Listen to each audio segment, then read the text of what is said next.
Ya, Assalamualaikum warahmatullahi wabarakatuh. Salam sejahtera. Apa kabar semuanya? Senang sekali ketemu lagi di podcast Aksi Nyata dari Kamu untuk Indonesia. Setiap hari seperti biasa kita akan ngobrol jam 4 sore kurang lebih 30 menit ke depan dengan beragam tema yang kita akan bahas. Kita bawa ke meja sini seperti biasa juga dan bakal punya narasumber dari berbagai perspektif dan hari ini menarik sekali kita akan bicara perhiasan, jewels, diamond and everything ya. Nanti kita coba bahas di meja ini. Tapi sebelumnya saya juga mau ngingetin buat teman-teman, silakan akses podcast kita di banyak platform ini luar biasa. Ada Instagram, ada Facebook, ada Twitter, ada YouTube, semuanya @Partai Perindo. Tinggal dipilih, nggak cuma di platformnya Partai Perindo, ada juga RCTI Plus ya, dan juga ada Okezone ya. Jadi ini gampang banget. Ini platform yang sudah banyak teman-teman pasti pernah akses, Sindonews, inews.id dan juga websitenya Partai Perindo. Jadi kurang lebih ada 10 platform, monggo ya, ditonton di mana aja. Dan seperti biasa juga ada e-voucher masing-masing, nanti kita beri Rp100.000, tinggal bikin quotes atau komen di obrolan kita hari ini, di bawah komen silakan yang relate sama hari ini, nanti kita pilih pemenangnya. Jangan lupa untuk follow Instagram Partai Perindo. Nah, bicara mengenai hari ini menarik sekali. Kita sering kedatangan narasumber dari berbagai ya olahraga, musik, budaya, batik. I think this is the first time kita punya narasumber dari bidang perhiasan ya. Apalagi ini lokal punya ya, Indonesian Pride. Jadi kalau teman-teman bicara perhiasan lokal, tapi juga sudah banyak dipertimbangkan di internasional, sudah banyak kerjasama, termasuk kemarin acara di Indonesia ada kemarin Miss Grand ya, dan pasti kalau udah saya sebutin YT Gold atau YT Gold ya pasti udah sering dengar. Nah, kita coba bawa teman-teman dari YT Gold untuk berbagi cerita di hari ini di podcast kita melalui kisah perjalanan pengrajin perhiasan ya, dimulai dari market lokal hingga mendunia. Itu tema kita hari ini. Langsung saja kita sapa ya, ada Pak Arif Budiman yang sudah bersama kita. Selamat sore. Selamat sore Juno, apa kabarnya? Aku panggilnya Pak Arif, nggak apa-apa kan udah kebiasaan Siap. Pak Arif, di sini Siap, tulisannya siap. Mas Arif. Tapi udahlah Oke. karena udah kebiasaan Pak Arif ya. Pak Siap. Arif, sehat? Sehat, alhamdulillah Ini sehat. all the way from Bandung, is it? Betul.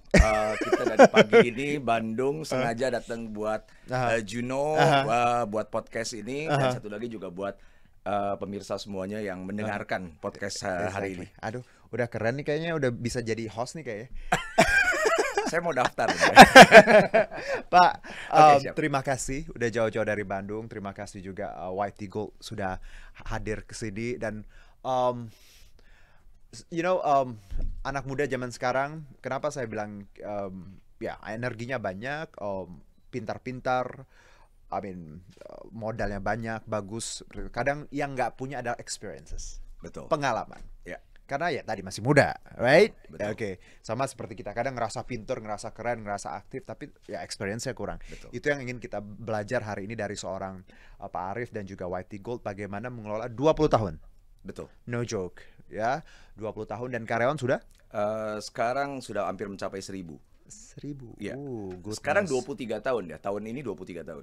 Goodness. 23 Alright, tahun. hampir 1.000. Ya. Dan ini punya lokal, berarti ini luar biasa bagaimana kontribusinya buat ya Indonesia, right? Terima kasih. Betul. Oke, nah Dari Indonesia untuk Indonesia. exactly, that's what we want.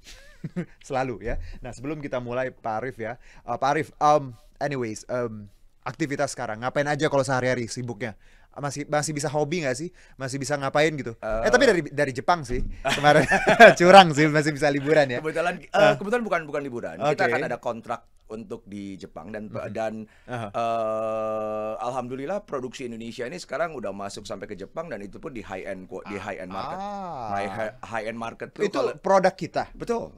Produk Oke. kita itu nanti kita akan banyak di display. Kalau Juno ke Jepang tuh di Tokyo tuh ada daerah namanya Okachimachi. Baik. Okachimachi tuh di situ center jewelry district, dan produk kita nanti akan ada di sana. Jadi kadang-kadang untuk orang Indonesia yang berangkat ke Jepang, kadang-kadang kan orang Indonesia masih sukanya bangga dengan produk luar gitu kan. Sebenarnya produk Indonesia sendiri pun kita pajang di sana, dan satu lagi juga seperti daerah Ginza pun sama. Ginza. Kita ada produk kita di sana. Oke, wow, itu kan Ginza salah satu senternya Betul. juga. Waduh, Betul. jadi kemarin ke Jepang bukan liburan ya? Bukan liburan, kebetulan Ngurusin kita ada kontrak kerja untuk ke Oke, depan. nah tapi kalau daily seorang Arif Budiman ngapain? Selain kerja ya? Ya, sejauh ini tetap fokus kita untuk make better dari YT Gold ini sendiri. I see. Namun di samping itu juga saya nggak melupakan bahwa pertama tiap hari saya tetap aktif olahraga. That's what I wanna hear. That's true. That's what we should do. Setengah 6 pagi saya selalu langsung. Setengah 6 pagi. Setengah 6 pagi itu udah pasti waktunya saya tenis. Jam 7 pagi saya waktunya gym. Jam 8 saya pulang ke rumah. Setelah itu langsung ke kantor. Oke, ini banyak orang gini, Pak Arif. Kenapa saya bilang saya senang dengar orang olahraga? Karena kita semua orang sibuk. Betul.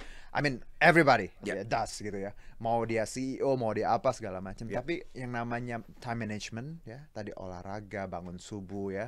I mean like itu yang habit-habit kayak gitu yang memang harus, kalau nggak dipaksa nggak bisa. Betul, betul sekali. Dan itu rutinnya Pak Arif. Betul, karena balik lagi kalau Juno juga, ini juga untuk sharing untuk teman-teman juga yang mendengarkan pada saat ini, balik lagi dalam hidup ini tuh semuanya adalah pilihan, ya kan? Between B and D, in the middle is C, right? Yeah. So I mean between bird and that, C is a choice. Depends on you, what you like. Alright, so I mean it's all in your hand, right? Right. So jadi kalau pilihannya ya kamu yang nentuin. Tapi tadi menarik bahwa tetap sibuk, tetap olahraga, itu message yang harus kita punya ya buat semuanya. Oke, Pak Arif, sebelum kita mulai, ini ada video, it's beautiful one. Actually, I've seen this one, the one in Bali, right? Kita boleh lihat sedikit saja sebelum kita mulai soal White Eagle and everything. Ini kemarin kita pas apa Pak, boleh diceritain ini launching apa? Ini launching produk kita, Oro Da Vinci, Techno Holo. Dan kebetulan pada saat ini juga ada event Miss Grand International, ya kan? Selain daripada itu kita bikin crown untuk Miss Grand International ini dari tahun 2000 dan tahun 2022. Jadi kita udah 2 kali bikin mahkota untuk Miss Grand International dan mahkota kita pun dapat penghargaan karena ini menggunakan teknologi Dancing Stone. Betul. Kalau teman-teman lihat ada klipnya itu memang jadi apa ya, kayak I don't know, illusion. Batunya bergerak. Yes. Nah, ya. Jadi bukan illusion tapi kayak memang ada twinkle gitu ya, Pak ya. Betul. Oke, wow, ini salah satu yang kita bikin kemarin di Bali project. Beautiful. Oke. Alright. Kita kerjasama dengan Ivan Gunawan di sini. Oke, Pak. Oke, first thing first. Ya. Waktu dulu memulai bisnis usaha 23 tahun yang lalu, I mean perhiasan ya. Pasti apakah itu sebuah kebetulan? Bukan dong ya? Atau memang atau seperti apa kalau cerita dari Pak Arif? Sebenarnya bukan kebetulan. Jadi gini, mungkin untuk saya cerita YT Gold sendiri itu didirikan oleh Bapak Yanto Wijaya dan Ibu Ani Mulia, dan pada saat itu saya ikut bantu mereka pada tahun 2000, di mana saya pada tahun 2000 itu saya bantu mereka untuk ikut pameran awalnya. Setelah itu 2003, setelah saya lulus kuliah, saya mulai ikut ke perusahaan, ikut ke kantor buat melihat kira-kira bisnis perhiasan ini seperti apa. Jadi saya katakan saya juga tidak sengaja masuk ke dalam bisnis perhiasan ini, tapi saya melihat potensi yang begitu besar dalam bisnis perhiasan ini. Kenapa? Karena pada saat itu saya lulus dari Teknik Industri Unpar, di mana saya melihat satu industri, saya terbiasa dengan industri, namun pada saat masuk ke bisnis perhiasan ini saya melihat pemainnya sangat sedikit, Juno. Pemainnya sangat sedikit dan saya katakan masih sangat konvensional. Even sampai sekarang pun ya? Sekarang pemainnya sedikit karena bisnis perhiasan ini cukup eksklusif, di mana kebanyakan adalah keluarga. Dan kebetulan saya tidak ada hubungan keluarga. Nah di situ karena Bapak Yanto sendiri juga memperbolehkan saya untuk join pada saat itu, jadi saya mulai melihat ada satu bentuk potensi di industri perhiasan emas ini. Bagaimana kalau kita bikin industrialisasi, terotomasi, dan pada saat itu karena saya melihat industri itu yang saya bayangkan adalah Toyota. Mobil. Ya, untuk otomotif. Di mana kita lihat bahwa industri otomotif terutama di Indonesia adalah industri yang paling advance. Nah, gimana kita mengconvert atau kita mengadopsi dari industri otomotif ini masuk ke industri perhiasan. Mungkin konsep awalnya seperti itu, dan dengan kesehariannya itu menjadi satu passion, dan saya tuh punya satu passion, punya satu goal. Gimana sih merubah industri yang tadinya sifatnya pengrajin menjadi industri yang terotomasi, yang advance. Jadi yang tadi ibarat perajin rumahan jadi benar-benar satu sistem industri besar. Seperti otomotif tadi. Dan akhirnya itu mimpi yang awalnya. Dan 23 tahun hampir 1000 Iya, pekerja. I mean like wow. I mean ini kan Pak perjalanan tuh nggak singkat loh, 23 tahun. betul. People will tend to like wah enak ya gampang, wah akhirnya I mean YT Gold bla bla bla. How did you manage to survive those years gitu? Apa yang membuat seorang Arif kayak ngerasa endurance-nya tetap terjaga waktu itu? Karena kan bisnis perhiasan nggak banyak, eksklusif, orang mikirnya tadi nggak terlalu mungkin nggak menjanjikan didominasi banyak ya mungkin orang luar, mindset orang juga ngapain beli perhiasan Indonesia gitu. Nah, gimana menghadapi those obstacles sebenarnya? Kalau dari saya, Juno, untuk dalam bisnis ini, pertama yang harus kita punya tuh mindset. Oke. Ya kan? Jadi kalau kita bicara mindset, orang sukses dan tidak sukses, kebanyakan ada dua. Pertama, mereka harus tahu mekanik. Ya kan, pengertian mekanik tuh gimana caranya running bisnis, gimana cara, itu tuh cuma mempengaruhi 20% dari kesuksesan kita. Well, oke. 80% itu adalah dari psikologi. Nah, di sini saya mau menggarisbawahi apa yang disebut namanya psikologi. Adalah cara proses kita berpikir atau thinking process. Thinking process tuh gimana kita bertanya dan kita menjawab pertanyaan tersebut. Asking and answering question. Kalau kita bertanya suatu pertanyaan istilahnya yang tidak membangun atau tidak istilahnya memotivasi kita, terutama pasti hasilnya pun tidak termotivasi. Ya kan, di sini mungkin saya kembali lagi dalam perjalanan 23 tahun ini selalu kita berpikir bagaimana kita menjadi lebih baik, ya kan? Mungkin kalau saya belajar itu yang disebut namanya kaizen atau continuous improvement, continuous kaizen. learning, never ending learning. Itu yang selalu kita berpikir gimana kita menjadi lebih baik dan gimana kita enjoying the process. Karena kebanyakan orang berpikir dan akhirnya mereka stressful. Ya kan? Selain daripada itu ada satu pola berpikir yang dari dulu kita ikut yang disebut namanya RPM. RPM tuh kita fokus terhadap result, ya kan? Terus purpose dan massive action. Apa yang disebut namanya result? Pertama, banyak orang pada saat dia akan memulai usaha atau apapun dalam hidupnya, apa sih yang kamu mau? What do you want? This is the question, because mostly people they are answering what I don't want this, but they don't know what they want. Karena apa yang kita mau atau apa yang perusahaan mau ini yang paling penting dan harus spesifik. Contohnya Juno sendiri kan dulu yang saya tahu finalis Elmen kan. Sempat. Oke. Di situ juga mungkin kalau kita bicara masalah saya mau lebih sehat nih. Sehat itu buat saya nggak spesifik. Mungkin kalau Juno pada saat itu saya mau body fat saya 14% misalkan. Itu lebih spesifik. Semakin spesifik apa yang kita definisikan akan semakin jelas fokus kita. Ya kan? Mungkin itu yang gitu. Semua orang berkata wherever focus goes, energy flows. Ya kan? Apa yang menjadi fokus kita itu. Dan sama pada saat itu kita selalu bertanya, apa yang kita mau? Apa yang perusahaan ini mau? Selain daripada itu, kita sendiri pun harus bertanya, kenapa kita mau goal tersebut? Kenapa kita mau goal tersebut? Karena apa? Karena saya percaya selalu yang dikatakan reason come first, result come second. Alright. It means kalau kita melakukan sesuatu, banyak orang yang melakukan sesuatu, oke, saya melakukan sesuatu, tapi karena alasannya tidak begitu kuat, akhirnya di tengah jalan berhenti. Di tengah jalan mereka fail, ya kan? Nah, sama pada saat mendirikan perusahaan ini, sebenarnya begitu banyak rintangan, begitu banyak halangan, tapi kita selalu fokus istilahnya untuk menjadi lebih baik. Kita bertanya yang lebih baik dan kita pun dapat jawaban yang lebih baik. Jadi dia bilang, saya bilang gini, quality of your life is about quality of your question. Apa yang kita tanya terhadap diri kita itu akan mendapat jawaban dari diri kita sendiri, ya kan? Nah, selain daripada itu, kalau kita udah tahu apa yang kita mau dan kenapa kita mau, kemana perusahaan ini akan berjalan, kita melakukan apa yang disebut namanya massive action. Massive action tuh kita melakukan apapun untuk mencapai tujuan kita tersebut. Pak Arif, dengan kata lain, hold on, what you just mentioned to me, right, just now, those things, those words are very powerful. Karena tadi bahwa dengan kata lain bahwa kita harus fokus pada tadi goalsnya semakin jelas, mau goalsnya apa, makin jelas juga. Dan tadi kan Pak, endurance.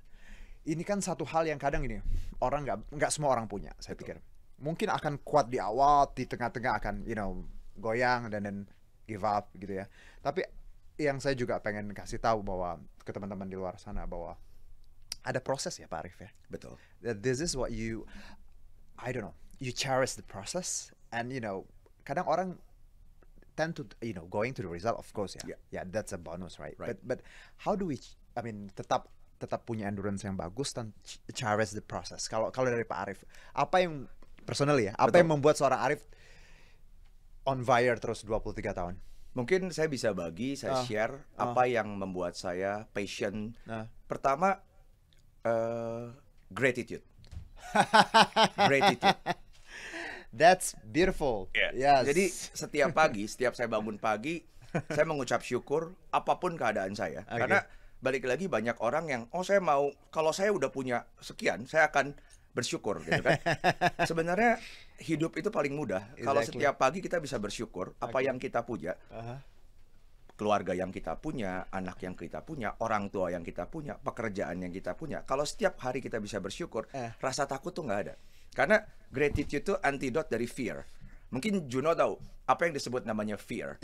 Fear itu false evidence appearing real, ya kan? Dimana apa yang kita takuti kebanyakan nggak pernah terjadi sebenarnya. Dan itu yang kebanyakan orang stressful, ya kan? Pada saat dia stressful, dia tidak mengkondisikan tubuh dia, jiwa dia untuk istilahnya gimana dia untuk fighting. Jadi balik lagi saya katakan kalau untuk masalah endurance, pertama dengan gratitude kita akan mengkondisikan tubuh kita akan mengkondisikan juga jiwa kita, hati kita, bahwa kita akan selalu bersyukur dan kita tidak ada rasa takut. Baik, Pak Arif. Nice, itu baru beberapa pertanyaan loh waktu kita. Tapi I mean, I wanna see nggak cuma white cool, tapi aku pengen belajar bahwa teman-teman juga pengen belajar dari pengalaman. Karena tadi kan betul, there's money that experiences kayak money can't buy, right? So itu yang nggak bisa kita beli. Nah, balik lagi Pak Arif bahwa white cool, ini mungkin questions dari banyak orang. Perhiasan di zaman sekarang bisa nggak sih sebenarnya jadi investasi? Well, ya kita tahu emas naik terus. I don't know, naik terus ya? Sejauh ini naik. Ya. Kalau jawabannya dari seorang Pak Arif, investasi di bidang perhiasan masih menjanjikan atau enggak sebenarnya?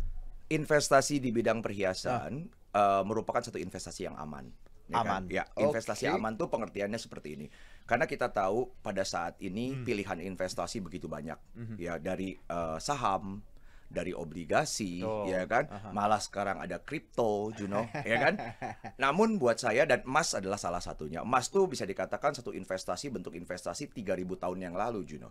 3.000 tahun yang lalu emas itu udah menjadi alat tukar dan menjadi satu standar ukur, ya kan. Namun dikatakan apakah investasi paling menguntungkan? Oh tidak. Emas itu bukan investasi paling menguntungkan. Kita masih bisa lihat progres investasi termasuk kripto, termasuk saham, yang termasuk berkali-kali lipat luar biasa. Berkali-kali lipat. Namun banyak, saya mau sharing juga untuk teman-teman di sana. Pada saat kita memutuskan untuk investasi, kita harus mengerti apa yang kita investasikan. Karena kalau kita nggak mengerti apa yang kita investasikan, ujung-ujungnya kita seperti gambling, Juno. Ya kan? Jadi kita nggak tahu hasilnya, kita nggak mendalami, dan itu buat saya adalah sangat disayangkan. Sedangkan kalau emas ini secara infrastruktur di Indonesia ini akan sangat kuat sekali. Pengertian sangat kuat adalah apa? Mungkin Juno juga ingat, mungkin orang tua Juno dulu pada saat saya beli emas perhiasan, dan pada saat saya jual saya selalu untung. Dan mudah sekali untuk menjual emas perhiasan di Indonesia ataupun mau emas batangan. Karena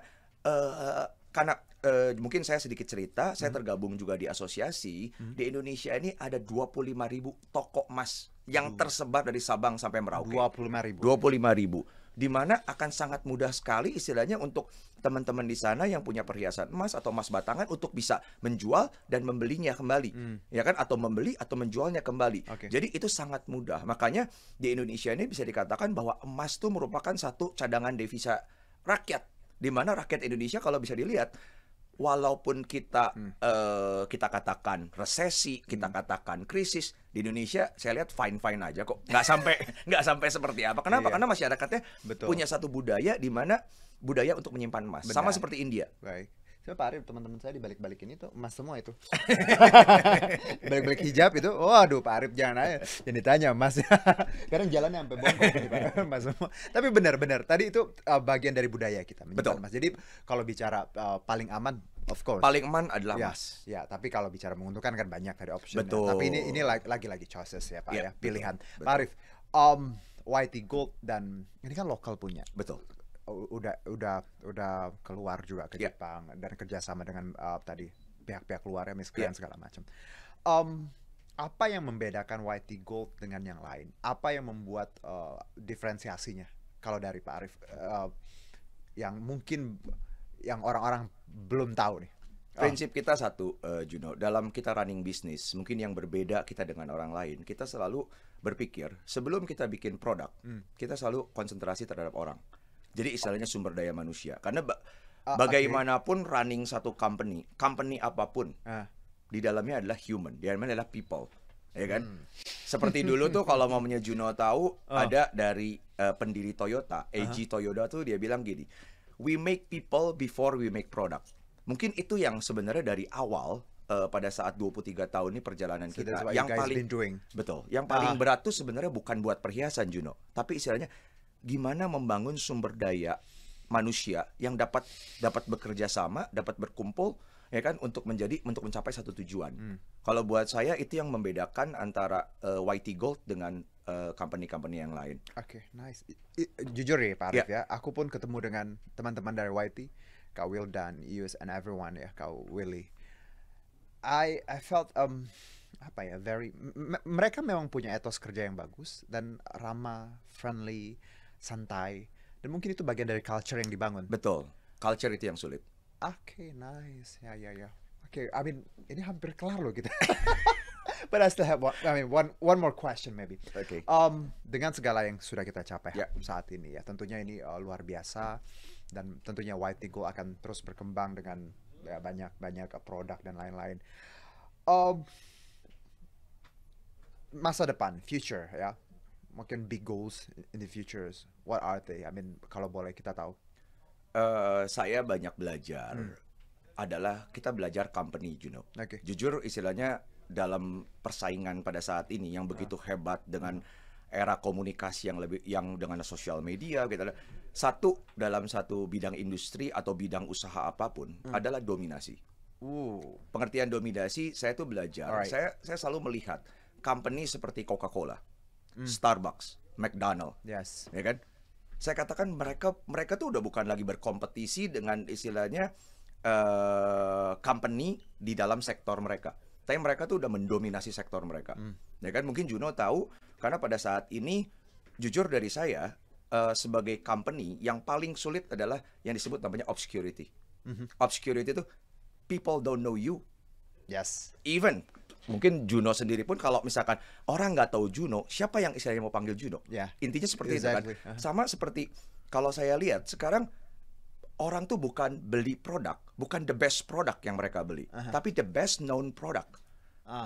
Jadi- known, Yeah, right? the best That known one. product. Yes. Jadi apakah McDonald itu istilahnya burger paling enak? Mungkin bukan burger paling enak, really. tapi the best known burger. Maybe, yeah. Even Starbucks, ya kan? I know. Even Coca-Cola. Itu yang saya katakan Oke. tujuan saya ke depan adalah So dominasi, it's all about, I mean, branding ya. branding, I mean, right? Branding. First thing first in mind gitu kan. Jadi Ya. orang ya ketika bicara ini tahunnya ini, oke, nice, beautiful.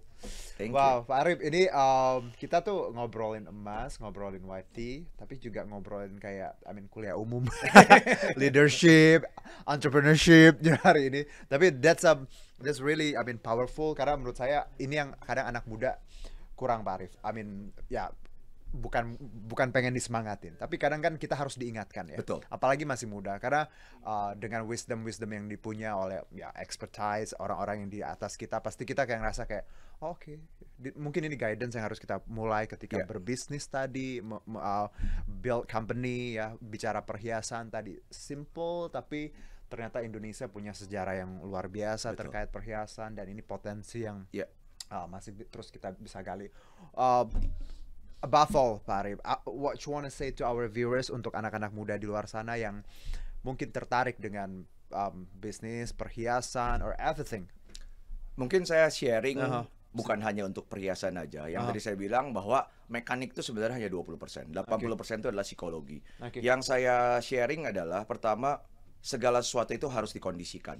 Maksudnya dikondisikan tuh, Juno, kita nggak bisa sama sepertinya yang saya balik lagi, kita mau sehat, kita harus mengkondisikan bahwa kita harus olahraga setiap hari, Oke. ya kan? itu tuh nggak bisa, karena nggak bisa olahraga sekali dan kita mengharapkan sehat sampai seumur hidup kita. Itu impossible gitu kan. Segala sesuatu tuh harus dikondisikan. Yang kedua adalah banyak satu budaya yang saya katakan di Indonesia ini harus diaktifkan kembali, adalah budaya membaca. Ya kan? Saya katakan always feeding your mind. Yes. You don't only feeding your body but feeding your mind. Feeding your mind. Read a book. Yeah. Because everything what you want to know is in a book, right? Top CEO di Amerika itu mereka tuh baca 52 buku satu tahun. Artinya bisa dikatakan hampir satu minggu satu buku, Juno. Nah, sekarang kita tanya average orang di sini berapa banyak buku yang dibaca. Jadi mungkin itu yang saya mau. Read books, put aside your mobile gitu. Read the book. Okay, Pak Arif, thank you so much. You're welcome. It's very short, but it's very beautiful to have you here with all those, arguments and insights. It's an honor for us. Yes. Thank you, Juno. Thank you, saya udah diundang ke podcast sukses ini. Untuk Whitey Terima Gold, kasih. ya. Thank Aku you. sedang sekali ada produk anak bangsa dan bisa jadi tuan rumah di negerinya sendiri, bahkan udah bisa ke Jepang dan ke Amerika, Eropa, itu semua kita udah masuk. Timur Tengah. Ya. Sukses, sehat-sehat untuk semuanya. Salam buat terima kasih Pak Yanto dan juga Ibu Ayani. Terima kasih Baik, Gino. sebelum Terima kita kasih. close, Pak Ari, berkaitan dengan Partai Perindo ini, campaign aksi nyata dari Kamu Untuk Indonesia relate banget dengan movement yang dijalankan Partai Perindo. Dan ini hal-hal yang kita bahas tadi juga, produktif, solutif, modern, bersih, berintegritas dan peduli dan turun tangan untuk Indonesia. Dan Partai Perindo memanggil putra-putri terbaik untuk konferensi rakyat, program penjaringan secara daring. Jadi untuk teman-teman yang ingin mendaftarkan diri sebagai bakal calon anggota legislatif di semua level, ada DPRD, kabupaten kota, provinsi, RI, boleh silakan ke konvensirakyat.com. Dan juga untuk mendaftar sebagai anggota Partai Perindo boleh ke partaiperindo.com atau klik bit.ly/member Partai Perindo. Dan jangan lupa untuk download apps-nya. Kita punya apps-nya di App Store dan juga Play Store. Silakan scan barcode di layar seperti ini. Dan juga untuk teman-teman yang sudah memberikan quotes, terima kasih. Jangan lupa untuk follow Instagram Partai Perindo. Nanti kita umumkan pemenangnya. Terima kasih sekali lagi Pak Arif. Terima kasih Judo. Terima kasih juga untuk semua yang sudah nonton. Dan terima kasih untuk Partai Perindo yang selalu bergerak dengan aksi nyata. Semoga Partai Perindo semakin maju dan hebat untuk Indonesia sejahtera. Saya Herjuna Syaputra. Salam aksi nyata dari Kamu Untuk Indonesia. Bye-bye. God bless. Marilah seluruh rakyat Indonesia, arahkan pandanganmu ke depan. Raihlah mimpimu bagi nusa bangsa, satukan tekad untuk masa depan. Pantang menyerah, itulah pedomanmu. Hentaskan kemiskinan cita-citamu, rintangan tak menggentarkan dirimu. Indonesia maju, sejahtera tujuanmu, nyalakan api semangat perjuangan. Dengungkan gema, nyatakan persatuan oleh